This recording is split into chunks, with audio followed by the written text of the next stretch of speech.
Ladies and gentlemen, it's a tremendous honor to introduce to you the Drift Across the World podcast. Welcome back to another episode of Drift Across the World podcast. I am your host, Andy Howard, and I have one of my best friends and long esteemed, absolute terrible talker for 3 or 4 hours on the phone, also a drift enthusiast, Christopher Hennessy. Hello. Mind a few words Chris, this time. have you ever had such a terrible introduction to anything at all? This is nearly as bad as the last time we tried to do a podcast during COVID. Remember that? I agree. So me and Chris, we decided during COVID, when we were all pretty much not able to do anything, we decided to do a drift special podcast. Do you remember the name of the podcast? Oh, what was it? You made up like a really good logo for it and everything. Yeah, I can't remember. we fully dived in so deep. We bought Drift mics Dynasty. and everything. That was it. Drift So I Dynasty. was going off the back of Duck Dynasty, if anyone's seen that. So Yeah. the idea was that we would literally just talk about drifting, and if anyone else wanted to follow, it didn't matter because we were Yeah. just going to do So it we were anyway. just talking anyway. It was basically we were just talking, so we may as well record what we're talking about. And that first Literally, episode was brilliant. It's just a shame no one ever heard it. No, what actually happened, Chris, if you remember, was you didn't record anything, so you didn't actually press play. That's exactly what or it press was. record. Yeah. So hopefully Yeah. this one actually works out, and people are actually, for those 2 or 3 people that will listen to this, I hope they enjoy it and get as much fun as we did with the first podcast. I feel like it's like the Tenacity, Tenacious Tenacity, or whatever his name is, with the best song ever. I feel like that Tenacious was the best D, podcast Jack ever. Black. That was it. Yeah, That was it will. Yeah. So No one will know the hopefully real this is podcast, but it was no one class. will know. It was the best. It was the best The podcast. best podcast. Had to So be there. Chris, seeing that I messed up your intro and didn't give you the world's greatest intro, how would you describe yourself to people? Give us a bit of a rundown of who you are and what you do. Well, what I do is not a whole lot. I just like drifting. I've probably been, some people that would know me probably call me nearly an encyclopedia of drift. Whilst I haven't had much on track, there's not a whole lot I don't know about Irish drifting as a whole from the last probably 15 years. That'd pretty much be my kind of background in drifting. Been a fan for what years now? 2024, probably 12, 13 years going on that, and I've just always been in love with it. It's class. It is.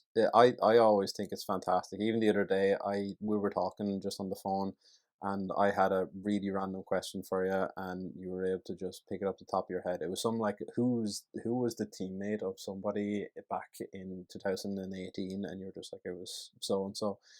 But yeah, you're definitely, if there was a trivia night for drifting alone, I would definitely pick you as my teammate. I get a lot of free points. How how did you get involved in drifting, or where was the earliest time you remember drifting? Kind of started. I'd always been into motorsports, and motorsport was quite big in my family for quite a few years. Always been a massive fan. So I actually came from, not that I came from, but as a fan, I came from circuit racing. So when I was growing up, circuit racing was all I knew. It was all I loved. I used to watch. I don't know if you remember. Was it Eurosport or like Motors TV or something? Used to do like little half-hour Yeah. episodes of FD. Do you remember them? It was like a full rundown that was probably like 4 years old. But I used to kind of watch them, thinking they were kind of cool. And then it kind of came to it where I was just about doing my junior cert. The weekend before my junior cert, I heard there was this thing called Modified Live on. Didn't even know there was drifting. Just thought cars cool. Let's go see it. One of my mates at the time. We went down, and first thing I saw was, I think it was Jack Shanahan. When he had that old black 180 with the monster livery, kind of the old Pro Drift Academy livery on it. And that was the first time I an saw old drift. Pro Drift. Yeah, it was. Yeah, and I saw him coming over the hill, standing in kind of the middle of the paddock, over opposite the bridge. And I saw that, and I just went, "That's class." And from then on, that was it. I could nearly tell you anything that happened in that particular round, and then after that, I just kind of got into it and at the time there wasn't like live streams or anything, and I was still quite young, so like I wasn't really traveling to many events. I could go to whatever I could go to, whatever I could get dropped to or collected from. But I used to just always constantly on Facebook scrolling, refreshing, waiting for events, because used to always, because there was no live stream back then, IDC used to always do the like updates every kind of like 5 minutes, going, oh, such and such is battling this person and this person, just kind of refreshing, just watching it. I was just obsessed at the time. And yeah, it just At the kind of time, grew at from the there. time, and here you are now. I hate it now. No more obsessed. Yeah, exactly. Yeah, but yeah, no, it's But kind of cool it that was it a was kind of, fantastic time. It was a yeah, fantastic time back then, though, as well, for drifting, because no one really knew where it was going to go, what it was going to do. There was a lot of people invested, a lot of people coming in, coming back, and yeah, it was a very obviously grassroots time, but even competitive time, and everyone was just so in awe of this motorsport that was so out there and so different. yeah. I feel. Because like it wasn't new to Ireland at the time, even though it was new to me. But you kind of, I got into it, and obviously being in something like Modified Live, where there was probably 6 or 7 thousand people there anyways, you're going, wow, this is massive. How did I not know about it? And then Mm. the next round is in a cattle mart in Ennis, and there's like 15 people standing on a bank, and you're going, this isn't anywhere near as big as I thought it is. Why? It was nearly like it was kind of, because it would have been, what would have been 2013, so yeah, 11 years ago, 2013 and 2012, around that kind of time. It's kind of like where it started to like Yeah, really gain traction. Like you'd always get at the likes of Modified Live or Japfest, there was always that big crowd. Now, obviously, it's gotten bigger and bigger now, but you know, you're always at kind of minimum 4 to 5 thousand people at those events. But then to see how everything else has kind of gotten to that level and then just gone up from that was unbelievable. yeah. I'm a bit like yourself, so I just remember the progression of drifting and of fans, and it was very hard to see where the sport was going. And I'm just so glad. If anything, I'd love to be in way before everything, and to be able to see it from the very, very start. But Yeah, I think it's mad the way it's just shot through the roof. And I think for me, I had belief in it anyway, because for me, I just loved the aspect of having so many different motorsports in the yeah, one motorsport, yeah, and exactly, yeah, having everything in front of you, so you can literally yeah, see from the start to the finish. yeah. No, it's So where do amazing, you and it think really shows. where do you think from looking at drifting now and how far it's come, where do you think on the time scale do you think that the best year of drifting was globally? It's hard to say globally because I'm always biased to IDC, I suppose. Back, I'd say you probably want to be going back maybe 6, 7 years ago, kind of when they were starting to do the. It was nearly like when Ireland was like the pinnacle of drift entertainment, I suppose. And you had, events like Mill Street and Cork and stuff, kind of that area. What would that been about 2017? Would it 2016, 2017? Yeah, that Where, when you say Mill Street, like not many people remember, but that was my favorite event. And Mill Street, for anyone that didn't know, is Ireland did the IDC did an event indoors. So I believe it was the first ever indoor drifts competition. yeah, it probably is even still since. I don't know anyone else that's done it or whenever. That's Like I know we've true. had That's stadiums true. and stuff since, but like a completely closed in Yeah, event, I don't yeah. think, is, to my knowledge, anyways, it hasn't happened since. Probably because so many people got smoke inhalation after it, but still, It I would was have been quite happy it, to. it was an incredible event. It was something that again nobody's ever done before, and I just remember the whole build up. And hats off to everyone that was involved. It was yeah, it was just a great accomplishment for drifting, not only in Ireland but I think around the world, just to have, oh my god, we can do something that's completely out there and different. And I think that's what I like most about drifting as well, is that it's not a governing body. It's literally just a bit of fun, and try to just do different things, and again just entertain people. Absolutely, like you look at the drift games guys, as much as a lot of people will give them flack, they're really the guys that I personally think pushed worldwide drifting to a bigger audience.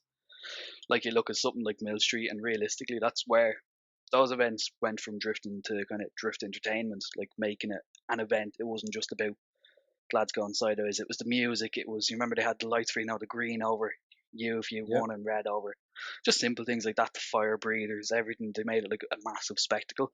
And as it was like normal fellas for the most part. I know you had like so kind of James and the Shanahans and Tomas Kiley and all these guys that were kind of at that time just getting to their peak. But there's a lot of guys that were kind of normal 9 to 5 fellas, and they're there in front of 3,000-4,000 people, somewhere like that, at an event like that. And I think that that's kind of special as well. The fella that might be a plumber who's gone Yep.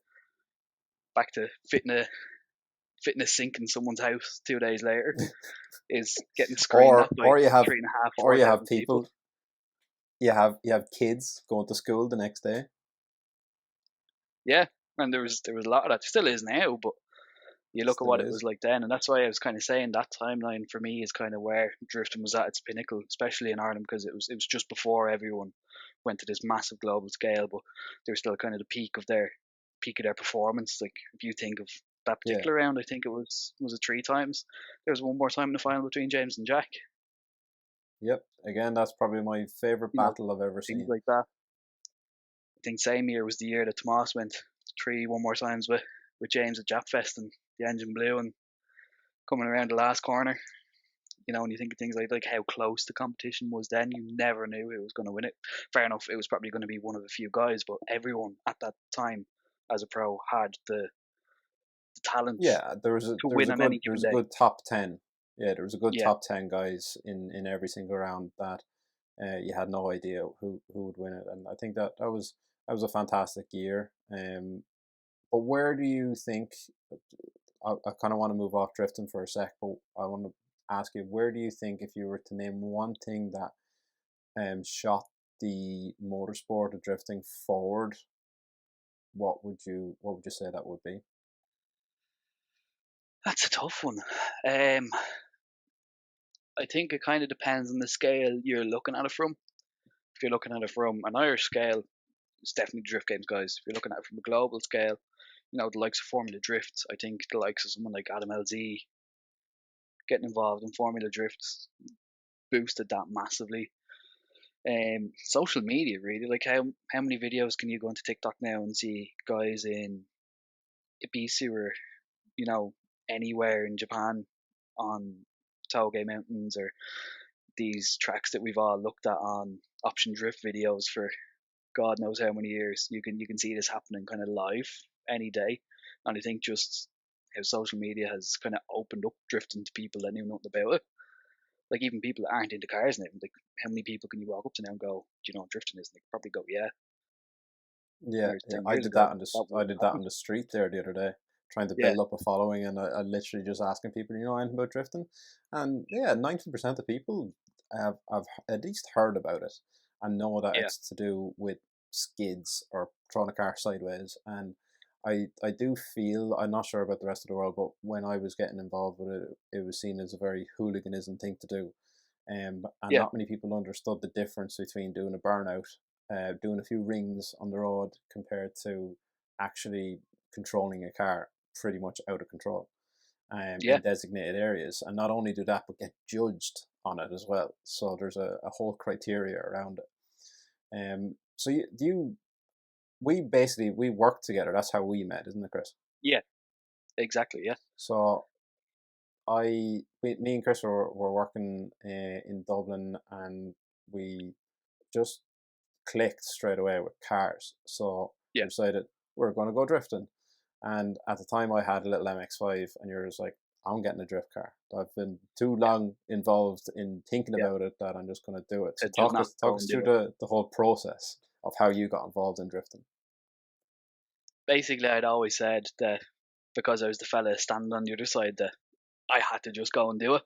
And it took someone like you to just goes, I'm just going to do this, to kind of push me to do it, I suppose. Because you just go, yeah, I like this. I think I'll do that. And you just kind of go and do it. So I was like, I need to kind of take a leaf out of his book here at some stage. And, you're not getting any younger to make financial mistakes. So why not do it now? So scraped every penny I could together. Bought a car.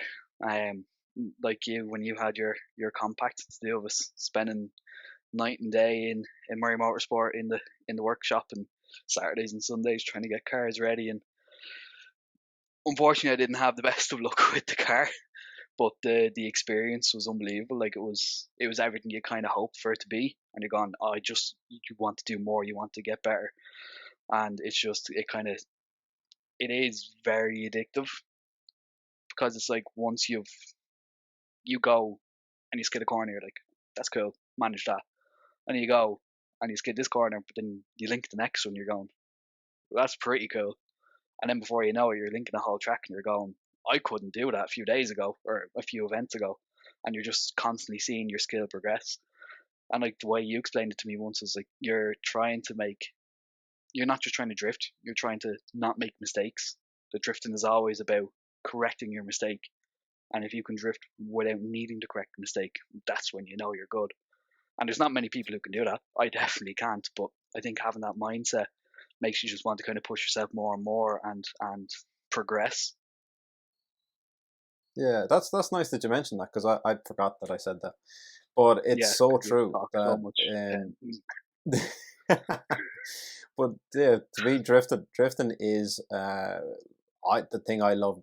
I mean, I love so many different aspects to it, but it is Yeah, challenging, and it is constantly correcting your mistakes. So it's not like you're, especially within drifting, for those that don't know, it is a judge sport and it's very cutthroat. So in competition, you have 2 runs and you have to do exactly what the judges lay out.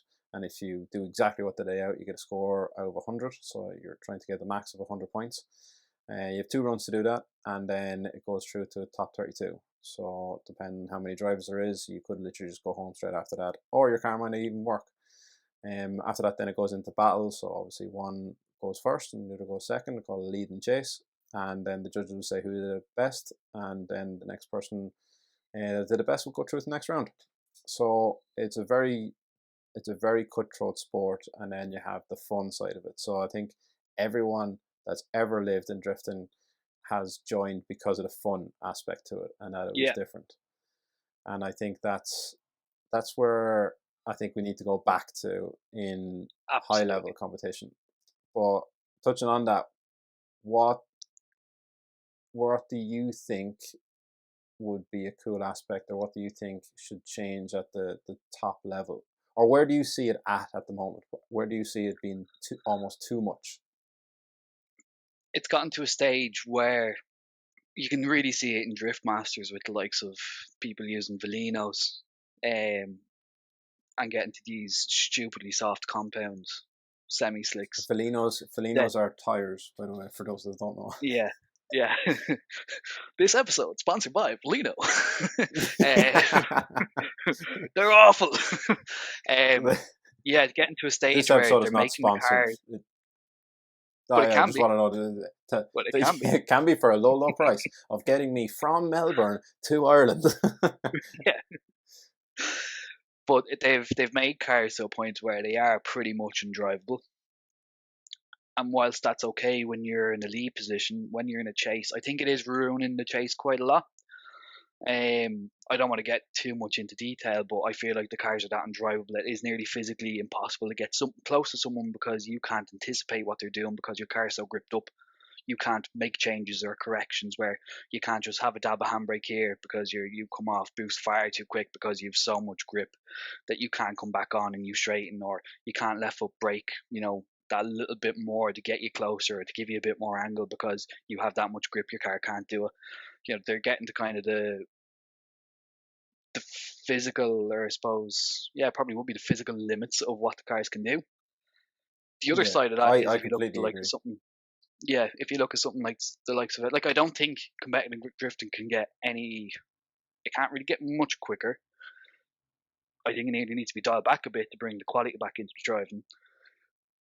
But what I do see as a massive plus is these guys kind of getting factory drives as such now, like getting, like the Red Bull Drift Brothers with BMW.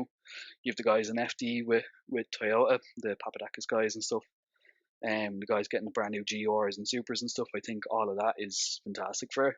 But I think drifting really needs to just come back to the basic grassroots people having fun. I think that's where it's the most sustainable, I suppose, and what's going to Yeah, give it longevity. people building these cars that are going to create massive amounts of smoke and fumes, and people that would be a bit greener than you or I are going, well, that's really hurting our environment. Whereas if you have guys running, nice 328 BMWs on a Sunday morning on Mondello, and they've that little power that they aren't making any Yeah, tire smoke, or they aren't polluting noise, and people don't go, you're keeping my baby awake at 7 o'clock in the morning because I decided to buy a house beside a racetrack. I yeah, think that's kind of where it needs to come back to for people. I think it just needs to be enjoyed, really. yeah. And I think competition, I don't care what anyone says, competition is not fun. yeah.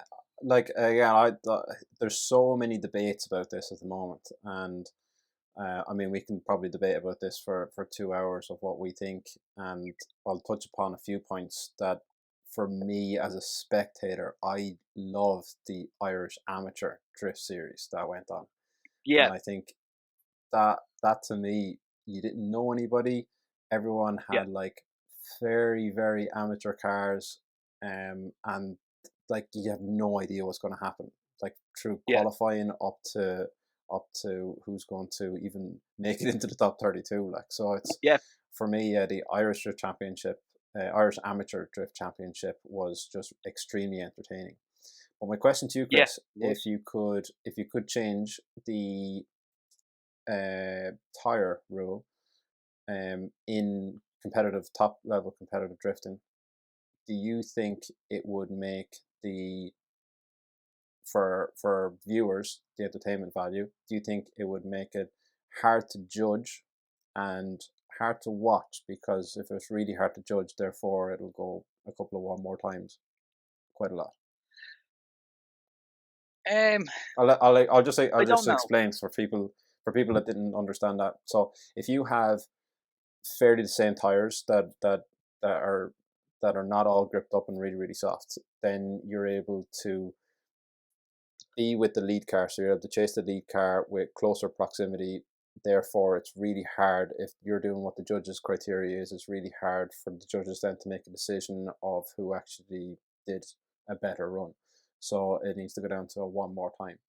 And my question to Chris was, if that happens, is it almost ruining the sport because it's not a progressive thing and it's kind of going again and again? Now, Chris, you can answer. There's kind of two arguments to that. So I don't think there should be regulation on a particular tires. I think there should be a control tire for a series, full stop. I know that won't suit some people with sponsorship deals and things like that, but I think at this level, if you go to any race series in the world, it's a control tire. You use this, and this is what you use. If you don't want to use it, you don't race. It's very simple. So I think it should be the same. And obviously, as you know, if you're in semi-pro, you should have X road tire. If you're pro, you should have X semi-slick. It should be based on where you are. But the argument to it is, if you have a control tire that is wound back a little bit from what the max is, if you look at the likes of Drift Masters, as amazing as Drift Masters is, there's so many mechanical breakdowns now because the cars are so gripped up. And how many times are you sitting there and watching the live stream for 15 minutes waiting for a car to get taken off the track, or because they've snapped a drive shaft in the middle of these really small stadiums that we're seeing now, and they crash into a barrier, and then the guys have spent 20 minutes realigning barrier and stuff. But they're great events to watch. That takes the time away a lot as well.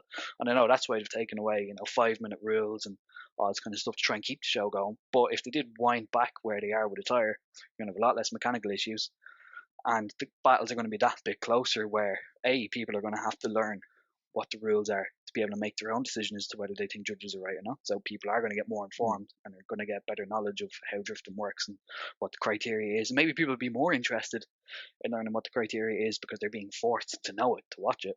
Or maybe that'll put people off, I Yeah, don't know. And as I said, the other side is because there's so many less mechanical failures.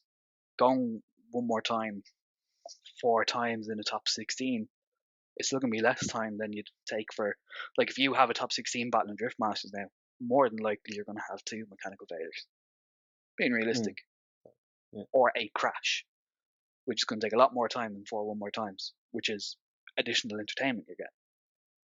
So I think there needs to be a control tire, and the control tire needs to be wound back a bit from max. Obviously, you're not going to put, Drift Master cars on road tires. but Yeah, they need to cut yeah. back a bit. I do believe that, and I think that there's so many different companies now that are out there, especially over in the likes of China and things, that can afford to make a drift tire, and it can be what I think like an Yeah, unbranded drift tire, and I think that that's kind of where it needs to go as yeah, well. So drivers can actually have their sponsors and stuff like that, and then to be able to just have the same tire ran with no branding on it. But the other thing I wanted to yeah, tell people is that when Chris says a bit about being wound down and why the cars actually break so often, is that people run such high horsepower cars or such fast cars. So the idea is that when you take off the line, if you're able to outpace someone before you even initiate, so before you even start drifting, the chase car cannot gain any proximity because you're too far away from the lead car. So therefore, you're seen as the lead car, obviously winning because the chase car can't get in close proximity. But when you have such a fast car, then you need to be able to grip it up to be able to use all that horsepower. And when you grip something up like the wheels, it puts a lot of pressure on the drivetrain. So you're braking from the engine all the way back to the tires. So you're putting a lot of strain on the gearbox and the drive shafts and the diff. So therefore, you're going to have to upgrade everything, and with that, then obviously calls a lot of price, and then you have the running yeah. costs. So literally every single person that I've ever heard at high level drifting, um, have said that competition is not that fun because you don't really have that much seat time because the car takes so much to run and so much teams. Like you hear Chelsea the Nova saying it so many times as well that like the team that's involved, you literally come in and try to cool the car down as soon as possible. So I think it'd be cool to go back to not so much grassroots, but just take a couple of steps back, couple Yeah, of years back, and I think that's yeah. that's where it needs to be. So Chris, people that are interested in drifting or would like to get started, what would your advice be? There's a few different ways of doing it. You can do what I did and just talk about it for years, or you can just go do it. There's very cheap ways of doing it. Like the way I really started was out on a slab. It was just a big wet piece of concrete, learn car control. I was fortunate enough to be kind of lent a car at the time to kind of have a little bit of a go on it and get the gist of it. You go, okay, you kind of get the feel for cars, stuff like that. And a lot of people do that for a few years to kind of try and progress, learn the car control, learn how to transition, slow down on angle bits and pieces like that. There's not much you can do with it, but it's definitely a starting point that can be very cheap. You can go and buy a car for 800 quid that's rear wheel drive, keep it cool, weld the diff, and you'll go all day and you'll learn loads. Other than that, it's buying a BMW, I suppose. Buy a BMW, buy something six cylinder. It doesn't have to be a BMW, but it's the only thing you're going to really be able to afford if you want to try do it on the cheap. Yeah, I mean, in Ireland, So that way, definitely. I mean, even BMW cars are going up in huge value now at the moment. Whether it's a 36 or even a 46, like the prices of things yeah, are just going colossal. But yeah, I agree. Something cheap. I know down here in Australia, like they use an awful lot of Ford Falcons, AU Ford yeah, Falcons, and they're like a V6. So I think yeah, it's definitely good just to go off on the cheap. Again, you hear loads of lads yeah, that build like competition spec, almost FD spec or like yeah. Driftmaster And I've spec never sat in a car. cars as like as I've never Yeah, drifted before. I've So never driven before. for someone that has either a car or access to money to buy a car, what would be the stepping stones then to go up to the likes of FD or the likes of competition level? What's the whole process? Again, it kind of depends on what way you want to do it. There's loads of ways that you can do it. You can do it kind of like a level that you did, where you picked the basics. You go, what do I need for the base of a good car, and go and do that. So obviously you have your cage, all your safety equipment, etc. Getting a good suspension setup, which was quite simple, really. You didn't do a huge amount, but other than buy good coilovers, buy a good lock kit, learn how to set up the car, keep the car cool, make sure everything's fresh, everything's serviced. You know, all the little things that people don't really think of. They go, oh, I need to slap a big turbo on my E36 and have 700 horsepower, and that's how I'm going to go drifting. Isn't really the net way you need to do it. If you can do it and Yeah, you can afford to do it, that's fantastic. But a lot I of people think can't, and that's kind I of the think way I look at it. I think definitely keeping the car reliable is now my priority. Yeah. So you can have a Volvo estate and have the Hmm. best fun in it. Like my MX-5, I have yet to have a funner car than the MX-5 Mm. because it's so underpowered that and it's only, I think it was run the last time maybe 14, no, it's 15-inch wheels. So like you use very little tires and very little fuel, and you're out more than anybody because Yeah. you like the seat time is incredible. So yeah, the fun ratio is like through the roof with it, like a Yeah. low powered car that's reliable. No, it So really is. how do people get into competitive drifting though? Like what's the stepping stone? So say someone has just got themselves a BMW and is looking to compete. What's the ladder? So if you're in Ireland, as you will very well know, it is quite simple to do. Once you know how to drive, you've learned how to drive.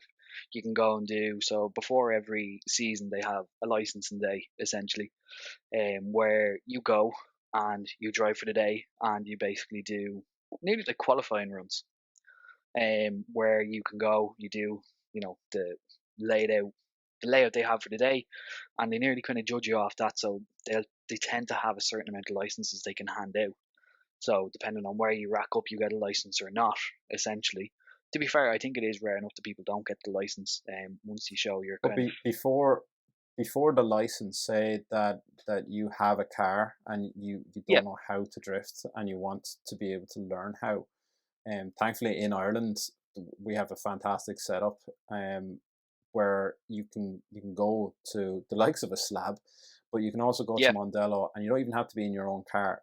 That Mondello yeah, and have a drift experience, and you can learn from an instructor, from an actual drift driver or a drift professional, how to actually drift a car, and then you can yeah, lay that out from there. I think it's amazing then that there's so many different track days, so you can bring your car to Mondello and drift your car, because that was the biggest problem for me. I've always wanted to just learn. I didn't want to go like out on track. I didn't have a slab. I just wanted to yeah, learn how to drift. I was like, give me something that I can drift in. yeah, And nowadays, you even yeah. have simulators. I think sims are incredible now as well.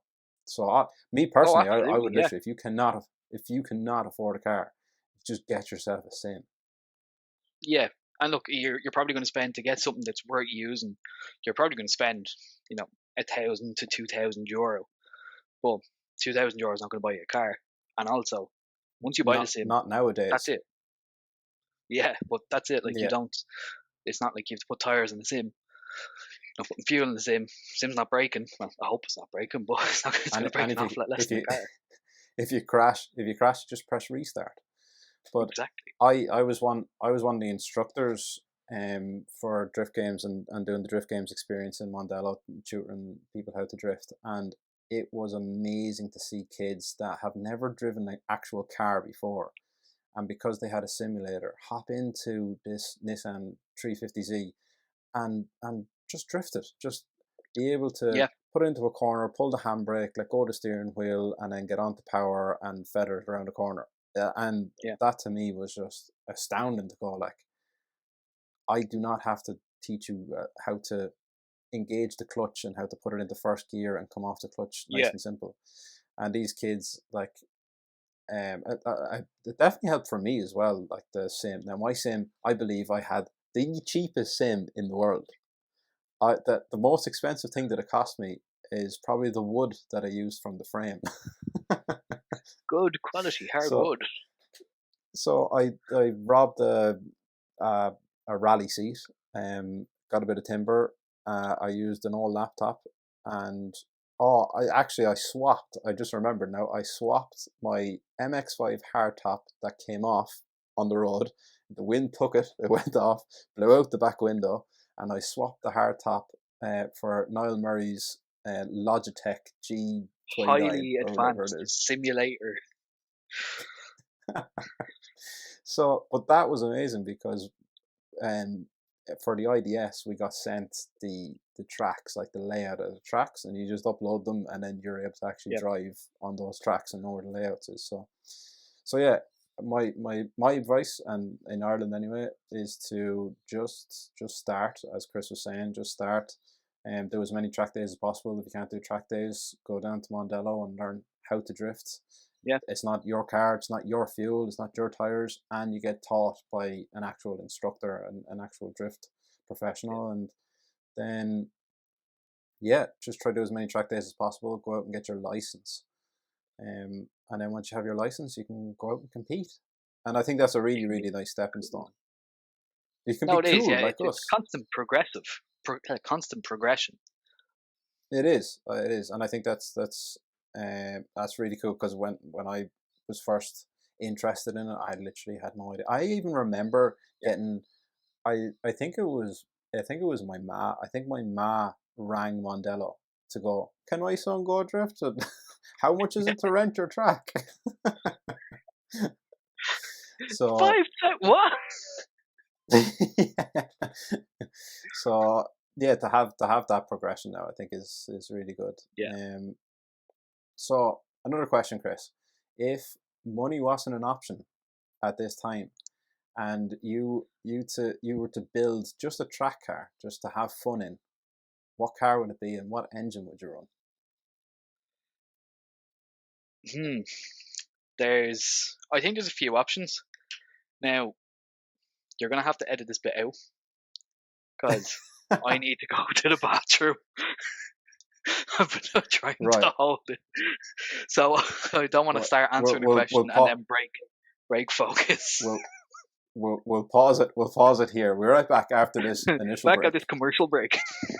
Hello, ladies. Look at your man. Now back to me. Now back at your man. Now back to me. Sadly, he isn't me. But if he stopped using lady-scented body wash and switched to Old Spice, he could smell like he's me. Look down. Back up. Where are you? You're on a boat with the man your man could smell. What's in your hand? Back at me. I have it. It's an oyster with 2 tickets to that thing you love. Look again. The tickets are now diamond. Anything is possible when your man smells like Old Spice and not a lady. I'm on a horse. Welcome back, Chris. Thank you. Relieved. Good. Right. Good So stuff. So yeah, back to the old question. If again money wasn't an option, and you could build any car, any engine, just for sheer fun on track days, what would it be? for sheer fun, I think you can go stupid and build a massively competition spec car to just do track days in, which I realistically don't think is actually, not that it's not fun. Obviously, driving a car, like if you had some pro spec car on a drift day, I'm sure that'd be very fun. But I feel like it's something that, not that you lose the interest in it, but when you're constantly in and out changing tires and stuff like that, or refueling because you're such a small fuel cell, all this kind of stuff, chasing cars that are a lot slower than your car, things like that. I don't think that's really what the drift days are meant for. I think it should be for like cool cars that people have built to just have fun in and be a bit different. So if I was to build a drift day car, I'd want it to be something a bit different, nothing stupidly different, but something that people don't really build. So what I think would be cool would be BMW Z4. Something along Okay. the lines of, I don't know if you remember, is it Matt Simmons? Is that his name? UK Yeah. I had remember. the His black one car. with was that LS? I think it Yeah. was LS, wasn't it? Also, Something was it black? I feel like it similar. was navy. It was. I think there was a few different. He was one of Yeah. he was one of Matt Stevenson's drivers, wasn't he? Well, he was in that team Yeah. for a few years. Very good driver as well, to be fair. But something like that where it's kind of different.